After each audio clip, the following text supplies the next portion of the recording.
The morning sun hadn't yet broken through the thick clouds hanging over the Sea of Galilee, but Simon Peter was already awake, staring at the wooden ceiling of his small lakeside home. He could hear his wife Sarah moving quietly in the next room, trying not to wake their sleeping children, but he knew she was as worried as he was. 3 weeks. 3 weeks without a decent catch. 3 weeks of coming home with empty nets, while his family's food supplies dwindled and debt mounted like storm clouds on the horizon. "Simon," Sarah whispered as she entered their room, her voice heavy with the kind of exhaustion that comes not from lack of sleep, but from carrying too much worry for too long. The children asked about breakfast again. Simon sat up and ran his calloused hands through his hair. These were the hands that had pulled in countless nets heavy with silver fish, hands that had built boats and mended sails, hands that had provided for his family for 15 years. Now they felt useless. "I'll go out again today," he said, though they both knew the words carried more hope than confidence. "Maybe the fish have returned to the deep waters." Sarah nodded, but he could see the doubt in her eyes. It wasn't just their family struggling. The entire fishing community around Capernaum was facing the worst season anyone could remember. Some families had already left, abandoning their boats and their ancestral homes to seek work in distant cities. As Simon walked down to the shore in the pre-dawn darkness, he passed other fishermen preparing their boats with the same grim determination. There was old Zebedee, whose arthritis made every movement painful, but who refused to quit. There were his sons James and John, young men who should have been optimistic about their future, but instead wore expressions of growing desperation.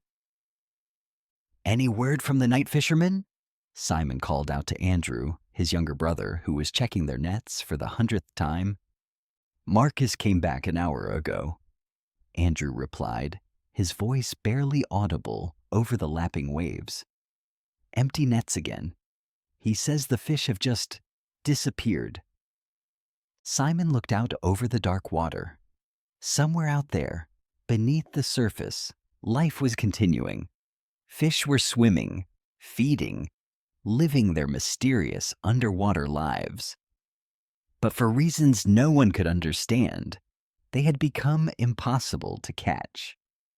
As they pushed their boat into the gentle waves and began rowing toward their usual fishing grounds, Simon found himself doing something he hadn't done in years: praying. Not the formal prayers recited in synagogue, but the desperate, honest prayer of a man who had run out of options. "God of our fathers," he whispered into the morning air, "I don't know what we've done wrong, but our families are hungry. Our children look at us with questions we can't answer.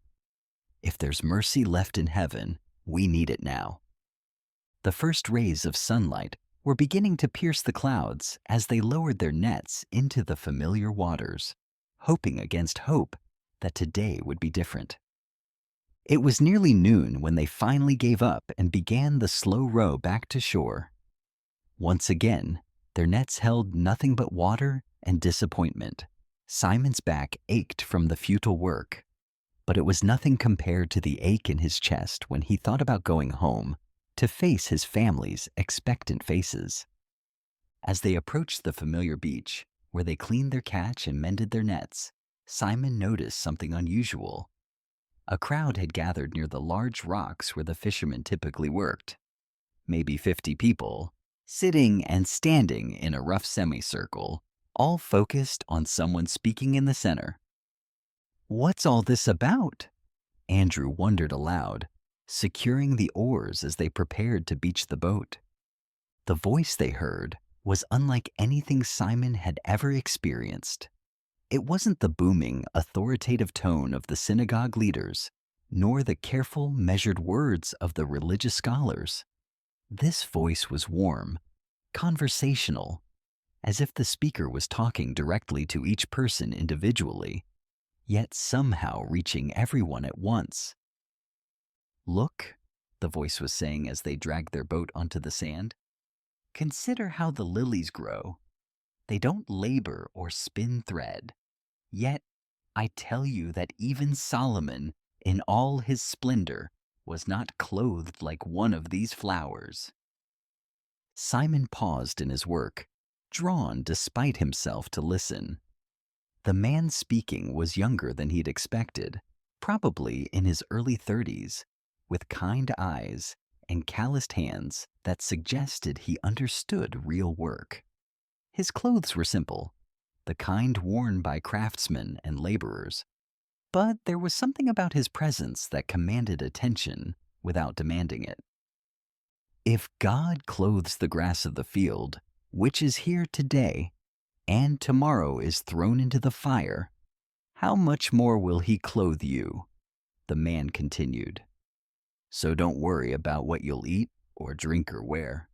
Your heavenly Father knows you need these things." "Don't worry." Simon almost laughed, but there was something in the man's tone that stopped him. This wasn't someone speaking from comfortable ignorance about life's harsh realities. There was a depth in his voice that suggested he understood suffering, that he had seen the same desperate faces Simon saw every day in the fishing village. "Who's that?" Simon asked a woman sitting nearby. "Jesus," she replied without taking her eyes off the speaker. "He's a teacher from Nazareth. Been drawing crowds everywhere he goes." "Excuse me?" Jesus said, suddenly looking directly at Simon and Andrew. "Would you mind if I sat in your boat while I teach? The crowd is pressing in quite close here." Simon was about to explain that they needed to clean their equipment and prepare for another disappointing day. But something in Jesus' expression changed his mind. "Of course," he heard himself saying, "whatever you need." As Jesus settled into their boat and continued teaching, Simon found himself listening despite his exhaustion and worry. The man spoke about hope in a way that didn't dismiss real problems, about faith that acknowledged doubt, about a God who cared about ordinary people facing ordinary struggles. And slowly, as the crowd grew and the teaching continued, Simon began to feel something he hadn't experienced in weeks, a small, fragile spark of possibility. When Jesus finished teaching and the crowd began to disperse, Simon expected the teacher to thank them and go on his way. Instead, Jesus turned to him with an expression of gentle determination. "Push out into the deep water," he said, "and let down your nets for a catch." Simon stared at him. "Master, we've been fishing all night and caught nothing. The fish just aren't there anymore." He gestured toward the other boats coming ashore empty. "It's been like this for weeks, but—" He paused, something about Jesus' confidence making him reconsider. "But if you say so, we'll try again." Andrew looked at his brother as if he'd lost his mind. "Simon, we just spent 6 hours out there. Our nets are clean, the boat needs maintenance, and Sarah is expecting us home." "I know," Simon replied, unable to explain even to himself why he was willing to try again. "But let's do what the teacher asks." They pushed back out into the deeper waters, the very same areas they had thoroughly fished just hours earlier. Simon felt somewhat foolish as he prepared the nets, acutely aware that Jesus was watching every movement with calm interest. "You know," Jesus said conversationally as they worked, "fishing requires tremendous faith." "Faith?" Simon almost snorted. "Fishing requires skill, knowledge of the waters, good equipment, and mostly luck. Does it? Jesus smiled. You cast your nets into water so deep you can't see the bottom, hoping for fish you can't see, trusting that they're there despite all evidence to the contrary. If that's not faith, what is? Simon had never thought of his work that way, but as he lowered the nets into the familiar waters, he found Jesus' words strangely comforting. Maybe faith wasn't something mysterious and religious. Maybe it was something he'd been practicing his entire life without realizing it. Now, Jesus said quietly, pull in the nets. The moment Simon began to haul in the nets, he knew something extraordinary was happening. The weight was incredible. Not the disappointing lightness of empty nets, but the wonderful, familiar resistance of nets full to capacity. Andrew, he called, his voice cracking with excitement. Help me! The nets are full. His brother rushed over, and together they began the careful work of bringing in what appeared to be the largest catch either of them had ever seen. The nets were so heavy, they had to call for help from James and John in the nearby boat. As the silver mass of fish broke the surface, Simon felt his knees go weak. There were more fish in these nets than his family typically caught in a good month. There were so many fish that both boats began to sit dangerously low in the water. This is impossible, Andrew whispered, staring at the incredible sight. These are the same waters we fished this morning, the same nets, the same boat. How is this possible? Simon looked at Jesus, who was watching the scene with obvious joy but no surprise, and suddenly understood that he was in the presence of something far beyond his comprehension. This wasn't just a lucky catch, or a sudden return of the fish population. This was something else entirely. Falling to his knees in the bottom of the boat, surrounded by the miraculous catch, Simon felt overwhelmed by a mixture of gratitude, fear, and unworthiness. Leave me, Lord, he said, his voice barely audible. I'm a sinful man. I don't deserve this. But Jesus reached out and touched his shoulder with gentle firmness. Don't be afraid, Simon. From now on, you'll be fishing for people. Word of the miraculous catch spread through the fishing village faster than wind across water. By evening, Simon's house was surrounded by neighbors wanting to see the fish, hear the story, and meet the teacher who had somehow filled empty nets with more abundance than anyone had seen in months. But amid the celebration and wonder, Simon noticed one man standing apart from the crowd, his face etched with a different kind of worry. It was Joachim, an older fisherman whose weathered hands and bent back told the story of 40 years working these waters. Joachim. Simon approached his neighbor after most of the crowd had dispersed. You should be celebrating with us. This catch proves the fish are returning. Tomorrow could be a good day for all of us. The older man's eyes were filled with tears, but not tears of joy. Simon, I'm grateful for what happened to you today. Truly I am. But I have a problem that all the fish in the sea can't solve. Jesus, who had been quietly helping Sarah distribute food to the lingering visitors, seemed to sense Joachim's distress. He approached the two fishermen with the same gentle attention he'd given to the crowd earlier. What troubles you, friend? Jesus asked, his voice carrying an invitation to honesty.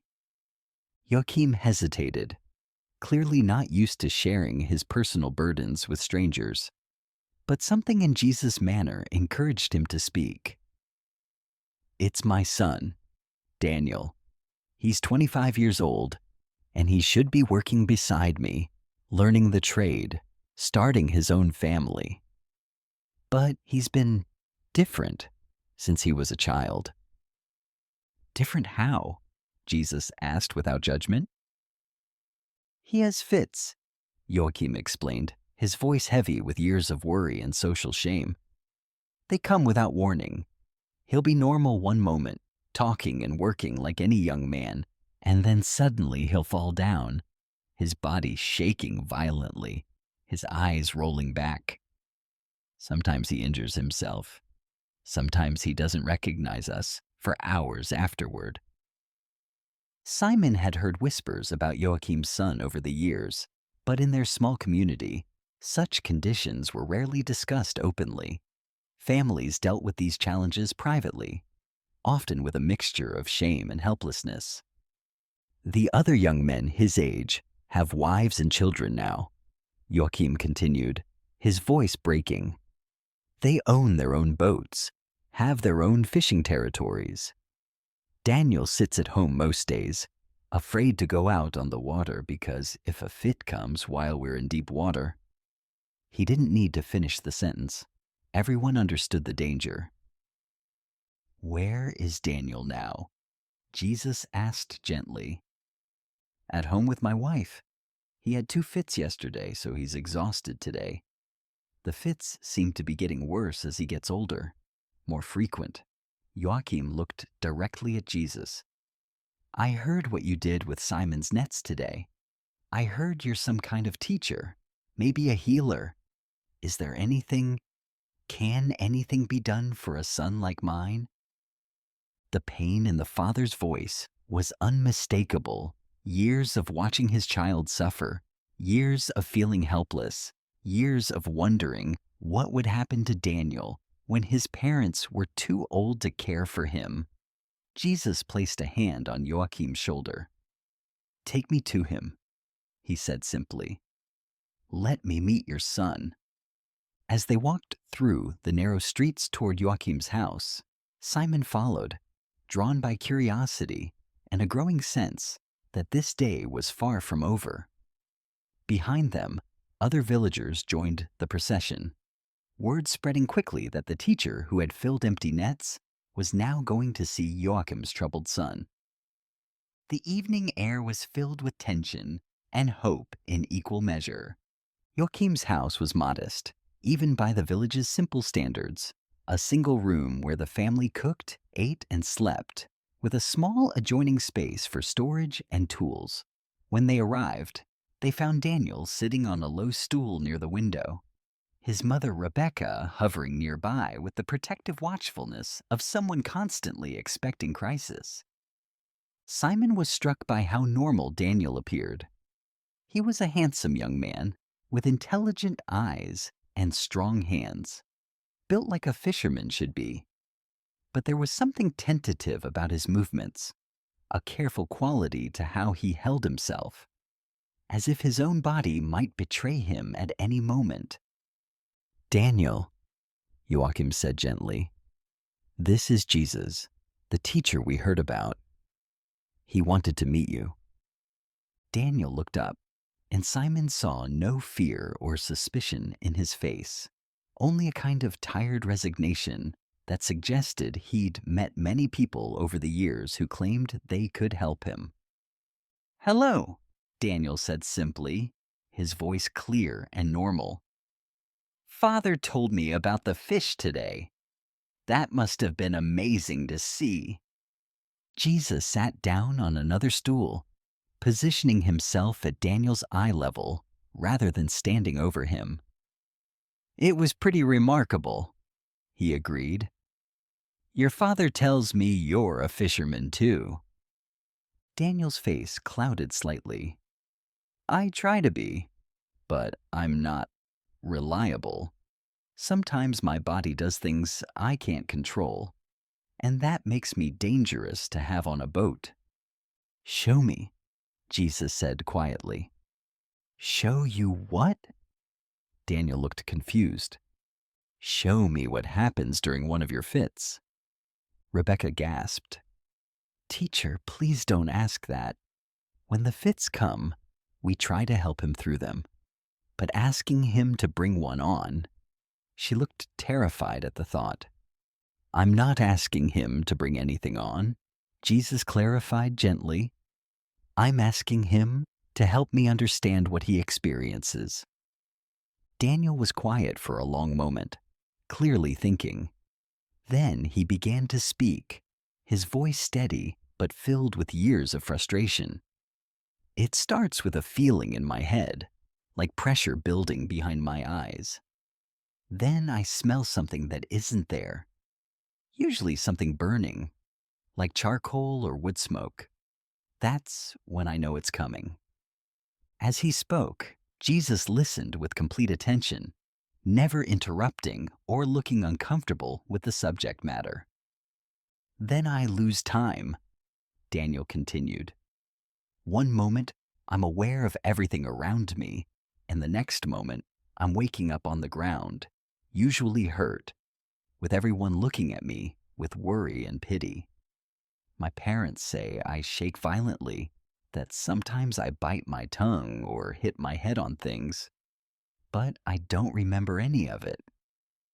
How long have you dealt with this? Jesus asked. Since I was about 10 years old, Daniel replied. It started small, just moments of confusion, brief episodes. But over the years, they've gotten stronger and more frequent. The village healer says it's a punishment for some sin, though he can't tell me what I've done wrong. Jesus' expression darkened slightly at this. The healer is wrong, he said firmly. This isn't punishment for anything you've done. Then what is it? Rebecca asked, her voice desperate. Why does my son suffer like this when other children are normal? Before Jesus could answer, Daniel suddenly went rigid in his chair. His eyes widened with recognition and fear. It's starting, he said urgently. The smell, the pressure. Everyone needs to move away from me. But instead of stepping back like everyone else in the room, Jesus moved closer, placing his hands gently on either side of Daniel's head. No, he said with quiet authority, looking directly into Daniel's frightened eyes. Not today. Today you are free. The change was instantaneous and impossible to deny. The tension drained from Daniel's body, the fear cleared from his eyes, and the rigid posture relaxed into normal, natural movement. The pressure stopped, Daniel said in amazement. The smell is gone. How is that possible? Jesus smiled and gently removed his hands. Because you were never meant to carry this burden. From this moment forward, your mind is clear and your body is your own. The room erupted in mixed cries of joy, amazement, and tears as the reality of what had just happened began to sink in. News of Daniel's healing spread through the village like wildfire, and by the next morning, Jesus found himself surrounded by people carrying every conceivable kind of need. There was old Martha, whose hands were so crippled by arthritis she could no longer work. There was young Timothy, born with a twisted foot that made walking painful. There was Sarah's sister, who had been mute since a childhood fever. Simon watched in amazement as Jesus moved through the crowd, giving each person his full attention, addressing not just their physical ailments, but the emotional and social burdens that came with them. The lame walked, the sick were healed, and the broken were made whole. But as the day progressed, Simon began to notice tension building among some of the village leaders. Not everyone was celebrating these miraculous events. Reuben, the village elder and one of the wealthiest boat owners, pushed through the crowd with obvious agitation. Behind him followed several other prominent men, their faces set with disapproval and concern. Enough! Reuben called out loudly, causing the crowd to quiet and turn toward him. This has gone too far. Jesus paused in his healing work and looked calmly at the approaching group. What troubles you, Reuben? What troubles me? The elder replied, his voice rising. You've turned our orderly village into a circus. Look around you. People abandoning their work, leaving their responsibilities, all chasing after miracles and spectacles. And what's wrong with people being healed? Jesus asked mildly. Nothing's wrong with healing, Reuben snapped. But this is causing chaos. Do you know what happens when word gets out about all this? We'll be overrun with desperate people from every village around the sea. Our resources will be stretched beyond capacity. Our way of life will be destroyed. Simon could see that Reuben's concerns weren't entirely without merit. Already, people were arriving from neighboring communities, having heard rumors of miraculous healings. The small village's infrastructure was indeed being strained. Furthermore, Reuben continued, who appointed you to do these things? By whose authority do you claim the power to heal? The religious leaders in Jerusalem have established proper channels for such matters. And how well have those proper channels served people like Daniel? Jesus asked, his voice remaining gentle, but gaining a slight edge. How many years did his family struggle, while the established authorities offered nothing but blame and shame? That's beside the point. Another village leader interjected. Order must be maintained. We can't have unauthorized teachers creating disruption in our community. The crowd began murmuring, clearly divided between those who had been helped and those who feared the changes these miracles were bringing. Simon could see families whispering urgently among themselves, some looking grateful and others looking worried. I understand your concerns, Jesus said, addressing the whole crowd now rather than just the leaders. Change can be frightening, especially when it's unexpected. But I ask you this, when you see the lame walking, the sick healed, and the brokenhearted comforted, what do you think is the source of this power? Does it come from evil or from good? That's exactly the question, Reuben replied. How do we know these aren't tricks? How do we know you're not using dark powers to deceive us?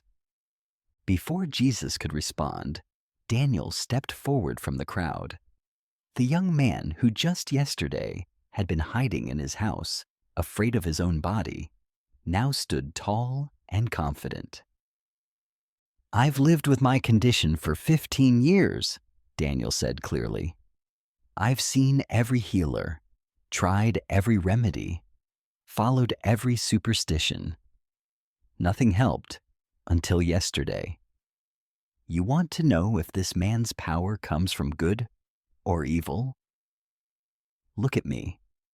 Yesterday I was a burden to my family and a danger to myself. Today I'm whole. If that's evil, then I don't understand what good looks like. One by one, others who had been healed began to speak up, sharing their own stories of transformation. The crowd's mood began to shift as the reality of these genuine healings became undeniable. But Simon could see that the village leaders were not convinced, and their opposition was far from over. That evening, as Jesus sat by the shore, teaching a smaller group of followers who had gathered to hear more of his wisdom, Reuben and the other village leaders held their own meeting in the elder's house. Simon, walking past on his way home, could hear their urgent, angry voices through the thin walls. This cannot continue, Reuben was saying. If we allow this teacher to keep operating here without oversight, we'll face consequences from the religious authorities in Jerusalem. They don't tolerate unauthorized healers and teachers. But the healings are real, protested Nathan, a fisherman whose daughter had been healed of a fever that morning. How can we oppose something that's clearly helping people? Because help that comes without proper authority is dangerous, Reuben snapped. What happens when he leaves and people are left expecting miracles that don't come?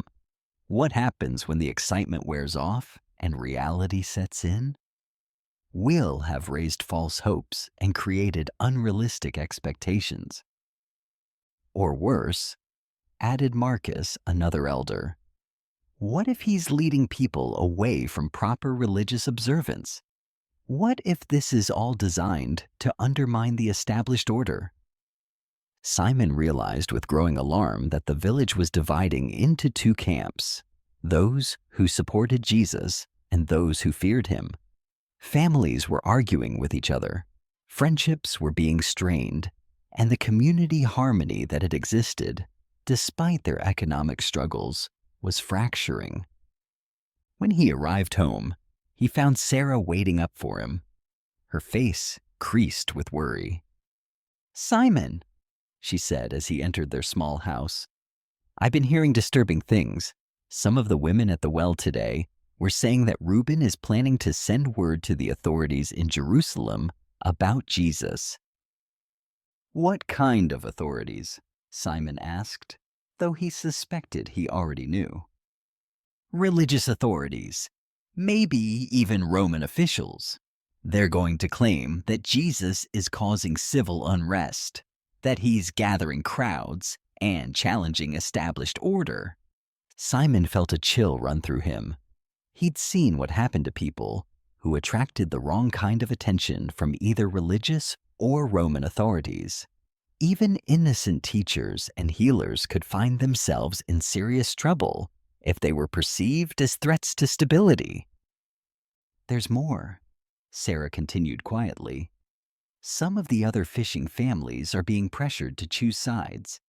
Reuben owns the largest fleet of boats and employs a lot of people. He's making it clear that continued employment might depend on people's loyalty to the established order." The economic leverage was unmistakable. In a community where most families depended on fishing for their survival, Reuben's displeasure could mean poverty and exile. Simon understood the impossible position many villagers found themselves in, grateful for the healings and hope Jesus had brought, but terrified of the practical consequences of supporting him. That night, as Simon lay awake listening to the wind off the lake, he wrestled with his own fears and loyalties. His family had been transformed by their encounter with Jesus, not just through the miraculous catch of fish, but through a renewed sense of hope and purpose. But was he prepared to risk everything to follow a teacher who might be gone tomorrow, leaving them to face the consequences of their association with him? Outside, he could hear voices carrying on the night air, people gathering in small groups, discussing the day's events, debating what it all meant and what they should do next. The village that had been united in struggle was now divided by hope and fear, and Simon sensed that tomorrow would bring a crisis that would force everyone to make a choice about who they really believed Jesus to be. Simon woke before sunrise to the sound of urgent knocking on his door. Opening it, he found Andrew standing there, his face pale with concern. "Simon, you need to come quickly. Jesus is leaving." "Leaving? What do you mean leaving?" "He's down at the shore, preparing to get in a boat and go across the lake. He says the time for ministry in our village has ended." Simon quickly dressed and hurried down to the waterfront, where he found a scene that broke his heart. Jesus was indeed preparing to depart, but he wasn't alone. A small group of villagers, including Daniel and his parents, several of the people who had been healed, and a handful of others, were gathered around him, clearly planning to leave as well. On the other side of the beach, Reuben and his supporters stood watching with obvious satisfaction. They had gotten what they wanted. The troublesome teacher was leaving, and order would be restored to their community. But the cost of this victory was immediately apparent. Families were being torn apart as some members chose to follow Jesus, while others felt compelled to stay. The village, that had been struggling with economic hardship, was now fracturing along lines of faith and fear. "Teacher," Simon called out as he approached Jesus, "is it really necessary to leave? Can't we find some way to work through these disagreements?" Jesus looked at him with infinite sadness. "Simon, I came to bring healing and hope, not division and conflict.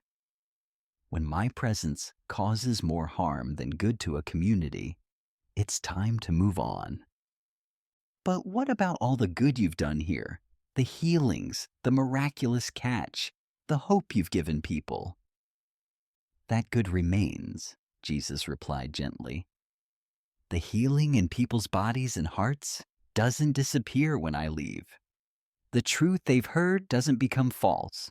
The love they've experienced doesn't fade." "Then why leave?" "Because sometimes people need to choose what they believe without my physical presence influencing that choice. Real faith isn't built on constant miracles. It's built on love lived out in daily life." As Jesus spoke, Simon realized that he was facing the most important decision of his life. He could stay in the village, return to his fishing, and gradually let this extraordinary encounter become just a memory. Or he could step into the unknown and follow this teacher wherever he was going, despite having no idea what that would mean for his family or his future. Looking at Sarah, who had arrived with their children, Simon saw his own conflict reflected in her face. Fear and faith warred in her eyes just as they warred in his heart. "If we come with you," Sarah asked Jesus directly, "what happens to our children? How will they be educated? How will they be fed? Where will they live?" "I can't promise you comfort," Jesus replied honestly. "I can't guarantee security or prosperity or even safety. What I can promise is that you'll be part of something larger than yourselves, something that will outlast your individual lives and touch eternity." "And if we stay?" Simon asked. "Then you live good lives here, raise your children with love, and treat your neighbors with kindness. There's honor in that choice too." The moment stretched out as Simon looked around the beach, at his village, his livelihood, his familiar life on one side, and the unknown future represented by this extraordinary teacher on the other. Finally, he turned to Sarah. "What does your heart tell you?" "My heart tells me," she said quietly, "that yesterday I was married to a man who was losing hope. Today, I'm married to a man who's found purpose. If following this teacher means holding on to that purpose, then we follow." Simon nodded and looked at Jesus. "We don't understand everything about who you are or where this leads, but we've seen enough to know that life with you is better than life without you." As the sun rose fully over the Sea of Galilee, two boats pushed off from the shore. One carried Jesus and a small group of followers toward an uncertain but hope-filled future. The other remained at the shore, carrying the division and compromise that would define the village for years to come. But in both groups, those who left and those who stayed, lives had been forever changed by their encounter with divine love made manifest in human form. The fisherman's dawn had become the beginning of a new chapter in the story of God's relationship with ordinary people facing extraordinary choices. And as Simon helped row their boat toward the far shore, he realized that the real miracle wasn't the catch of fish or the healings they had witnessed. The real miracle was that love had proven stronger than fear, and hope had proven more powerful than security. Behind them, the village grew smaller. Ahead of them, the future grew larger. The language of nets and boats was being replaced by the language of hearts and souls, but the fundamental human need for purpose, meaning, and connection remained the same. And in following Jesus, Simon was beginning to understand that he wasn't leaving his identity as a fisherman behind. He was transforming it into something infinitely more significant.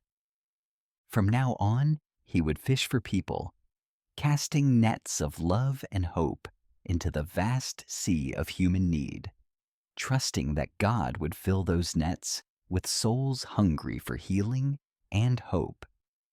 The dawn was just beginning,